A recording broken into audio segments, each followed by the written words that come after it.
Do you know, the waste generated in our daily life can actually be used to generate electricity?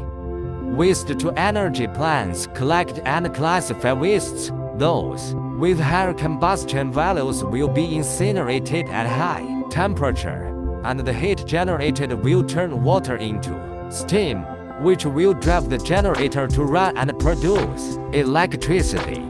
Incombustible organic matter will undergo fermentation, anaerobic treatment, and finally drying and desulfurization. The methane produced is then burned, and the heat energy is converted into steam to drive the generator to generate electricity.